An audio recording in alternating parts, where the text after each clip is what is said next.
Hello my dear students, study with R K Jha sir channel में आपका बहुत बहुत स्वागत है। मुझे आशा ही नहीं पूर्ण भरोसा है कि आप लोग पूर्ण रूप से स्वस्थ होंगे और प्रसन्न होंगे। आप लोग अच्छी तरह से तैयारी भी करते होंगे, क्योंकि बहुत ही सुनहरा मौका इस बार आप सबों को मिला कि पूरी तरह से 100% 24 आवर्स घर में रहने का। हालांकि ये विपत्ति का समय माना जा सकता है, क्योंकि इसमें पल पल मौत का खतरा मंडरा रहा है, लेकिन कोई चिंता नहीं।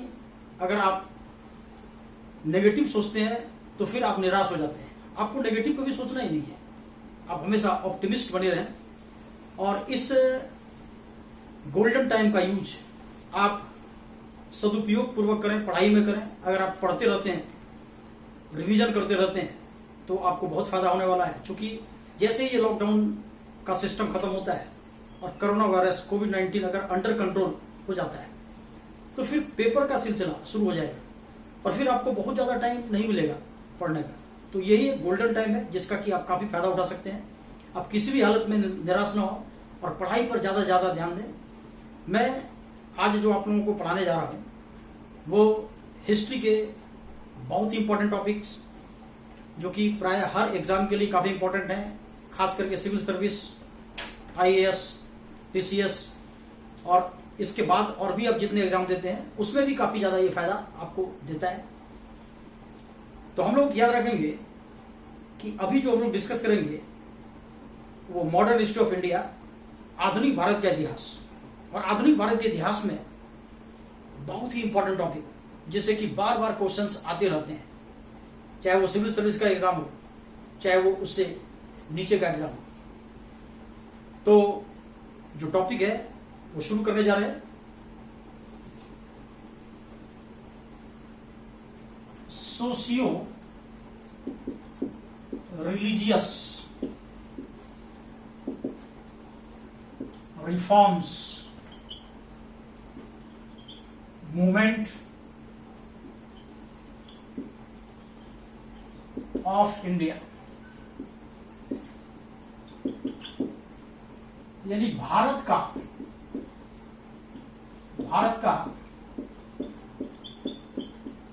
सामाजिक, धार्मिक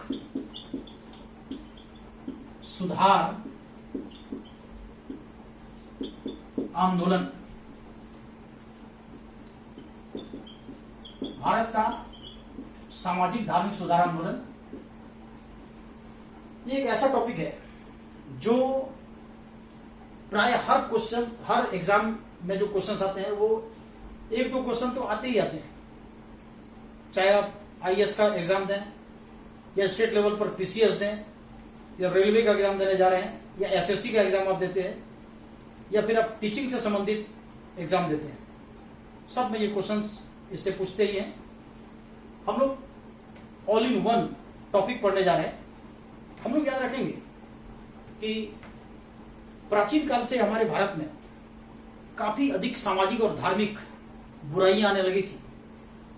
धर्म में काफी ज्यादा अंधविश्वास लोगों में आ गए थे, समाज में काफी ज्यादा बुराइयां आ गई थी, खास करके महिलाओं को काफी ज्यादा परेशानी हो रही थी।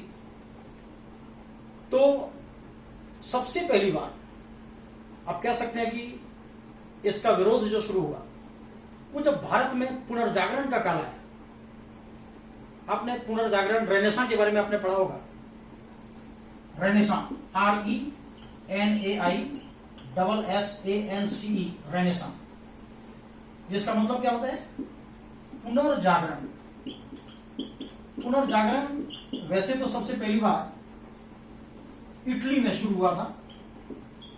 इटली में चर्च के खिलाफ ये शुरू हुआ, और वहां पर भी जो धार्मिक बुराइयां थी, अंधविश्वास थे, उसके खिलाफ इटली के बड़े बड़े विद्वान, समाज सुधारक, इन सब ने विरोध किया। और फिर इसके बाद लोगों में नव जागरण का संचार हुआ और रिवाइवल ऑफ लिटरेचर, साहित्य का उत्थान हुआ। लोगों में नए ज्ञान का संचार हुआ। लोगों की जो बुद्धि भ्रष्ट हो चुकी थी वो धीरे धीरे एक तरह से अवेक होना शुरू हो गया, रीअवेकनिंग आ गया, और उसी को इतिहास में रेनेसां, पुनर्जागरण कहा गया।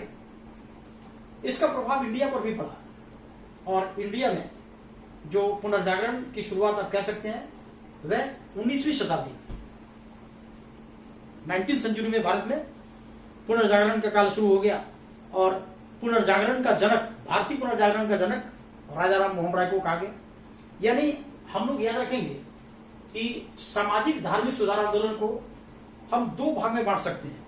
इसका अगर नेचर देखा जाए,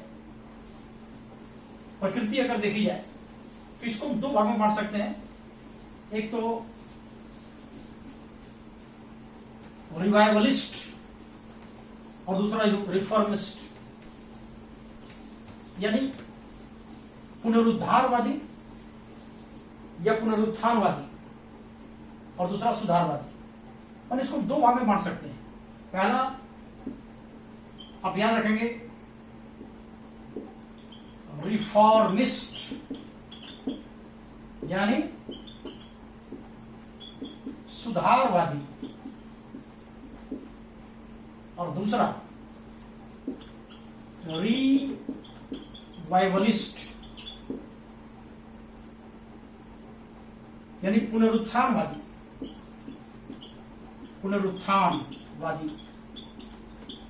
अब दोनों में क्या फर्क है? एक तो आपको बताया गया रिफॉर्मिस्ट और दूसरा बताया गया रिवाइवलिस्ट, सुधारवादी और पुनरुत्थानवादी। सुधारवादी आंदोलन में आप कह सकते हैं ब्रह्म समाज,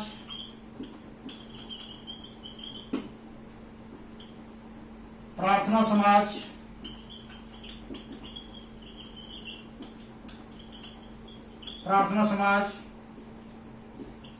अलीगढ़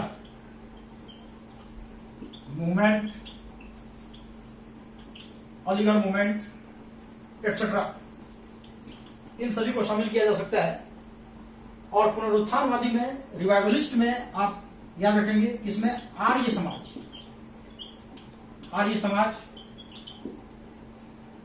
रामकृष्ण मिशन एटसेट्रा, इन सभी में बांटा जा सकता है। तो हम लोग इन दोनों के बारे में डिस्कस करेंगे, डिटेल में आपको पढ़ाया जाएगा, जिससे कि आप बहुत ही बेहतर ढंग से अपने कंसेप्ट को क्लियर कर सके और आने वाले एग्जाम को आप बहुत ही आसानी से उसमें क्वेश्चन जो है उसे सॉल्व कर सके। तो हम लोग याद रखेंगे कि सामाजिक धार्मिक सुधार आंदोलन को दो भाग में बांटा जा सकता है, एक सुधारवादी और दूसरा पुनरुत्थानवादी, रिफॉर्मिस्ट और रिवाइवलिस्ट। तो एक बार हम लोग नोट कर लेते हैं कि कितने मूवमेंट्स के बारे में हम लोग डिटेल में स्टडी करेंगे, कितने ऐसे टॉपिक्स हम लोग डिटेल में पढ़ेंगे, उसे हम लोग एक बार नोट कर लेते हैं, जैसे कि आपको याद हो जाए सही ढंग से और आप बहुत ही आत्मविश्वास के साथ अपने एग्जाम को में जो क्वेश्चन पूछा जाएगा उसको सॉल्व कर सकें। इसमें हम लोग पहले टॉपिक नोट कर लेते हैं। इसमें आपको डिस्कस कराया जाएगा ब्रह्म समाज,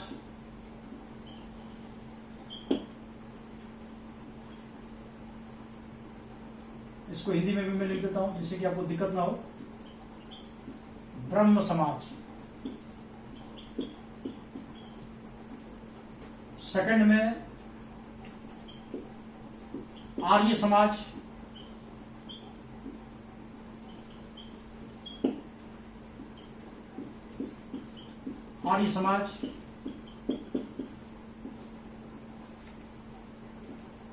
थर्ड में Ramakrishna mission,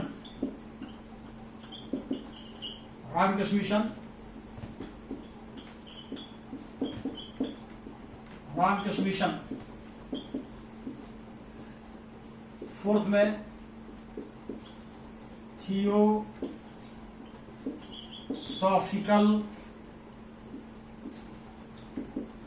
society, theosophical society, इसको हिंदी में भी यही लिखेंगे आप, थियोसॉफिकल सोसाइटी। वैसे इसकी हिंदी होती है ब्रह्म विद्या समाज, लेकिन हिंदी में भी आपको हर जगह ये लिखा हुआ मिलता है, तो इसलिए इसे याद रखेंगे आप, थियोसॉफिकल सोसाइटी। इसके बाद आप याद रखेंगे प्रार्थना समाज,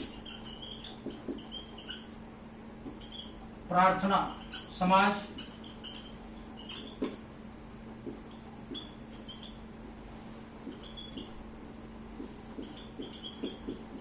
इसके बाद याद रखेंगे आप सत्य शोधक समाज, सत्य शोधक समाज।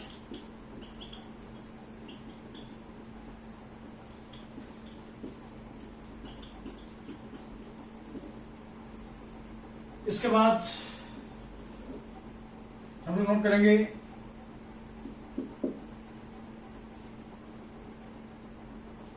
यंग बंगाल मूवमेंट, यानी युवा बंगाल आंदोलन, युवा बंगाल आंदोलन।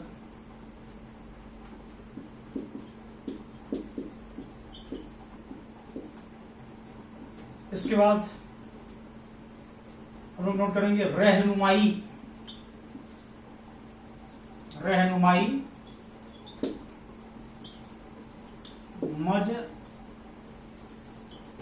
मजदायन सभा,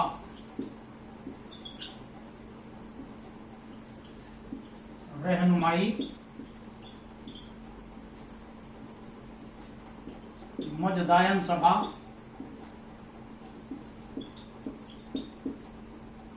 इसके बाद नोट करेंगे अलीगढ़, अलीगढ़ मूवमेंट,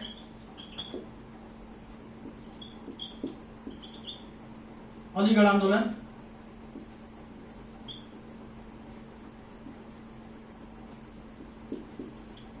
अलीगढ़ आंदोलन। इसके बाद नोट करना है अहमदिया, अहमदिया मूवमेंट, अहमदिया आंदोलन।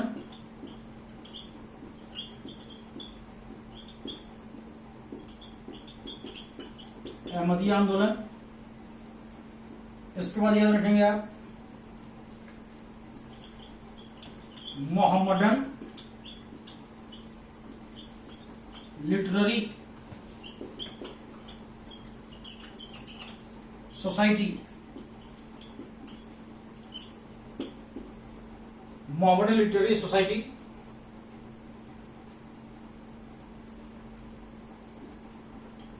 इसके बाद देवबंद, देवबंद मूवमेंट, देवबंद आंदोलन।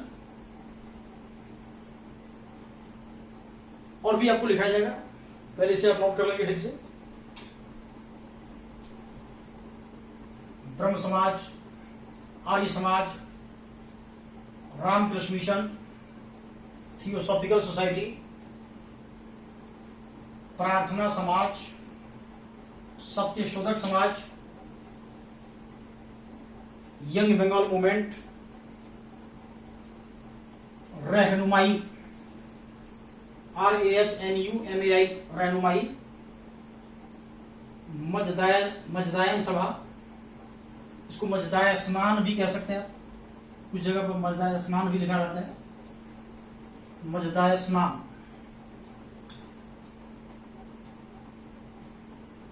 मजदाय स्नान सभा,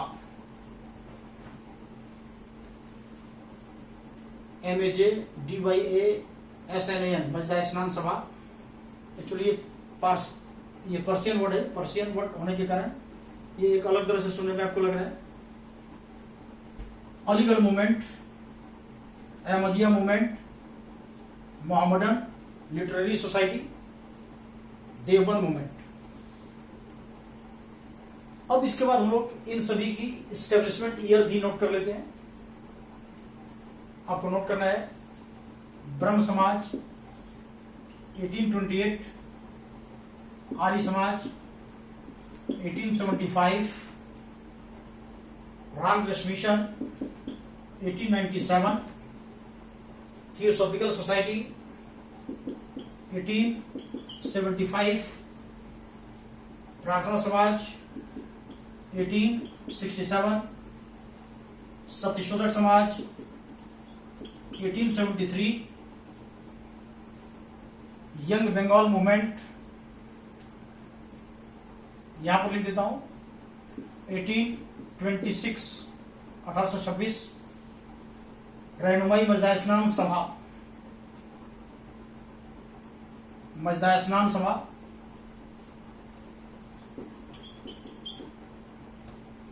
1851, Aligarh movement 1875, Ahmadiyya movement 1899, Mohammedan literary society 1863, Deoband movement 1867। Establishment year एक बार फटाफट आप लोग नोट कर लेंगे। ब्रह्म समाज 1828, Arya Samaj 1875, Ramakrishna mission 1897, theosophical society 1875, प्रार्थना समाज 1867, सत्यशोधक समाज 1873, यंग बंगाल मूवमेंट 1826, रहनुमाई मजदा स्नान सभा 1851, Aligarh movement 1875, Ahmadiyya movement 1899, Mohammedan literary society 1863, Deoband movement 1867। तो हम लोग इन सभी के बारे में डिटेल में स्टडी करेंगे। एक एक करके आपको सभी के बारे में ठीक तरह से बताया जाएगा और इसको हम लोग नेक्स्ट वीडियो में डिटेल में स्टडी करेंगे। आप लोग फिलहाल इतना लर्न करके रखेंगे और फिर अगला वीडियो जो हम लोग पढ़ने वाले हैं उसमें इन सभी के बारे में आपको डिटेल में बताया जाएगा, जिससे कि आपको प्री कम मेंस की तैयारी हो जाए, सिविल सर्विस हो या फिर उससे नीचे के जो एग्जाम है उसे भी आप सॉल्व कर सकें और आपका पूरी तरह से कंसेप्ट क्लियर हो जाए। तो इस प्रकार आप याद रखेंगे कि हम लोग तैयारी में पूरी तरह से लगे रहें। अब किसी भी तरह अपने आप को ये मत समझें कि क्लास नहीं ले पा रहे हैं, तो कोई दिक्कत नहीं, हम आपसे जुड़े हुए हैं और आप अपने क्वेश्चंस को इनबॉक्स में डालते रहेंगे, जिससे कि मैं आपको समय समय पर सारी बातें बताता रहूं। इस वीडियो को खत्म करने से पहले एक संदेश मैं आप लोगों को देना चाहता हूं, दिनकर की वो पंक्ति जिससे कि आपको काफी ज्यादा अंदर से उत्साह और उमंग की भावना जगेगी। आप याद रखेंगे कि वह प्रदीप्त जो दिख रहा है, वह प्रदीप्त जो दिख रहा है झिलमिल दूर नहीं है, थक कर बैठ न जाना राही मंजिल दूर नहीं है। Thank you. अगले वीडियो में हम लोग मिलते हैं।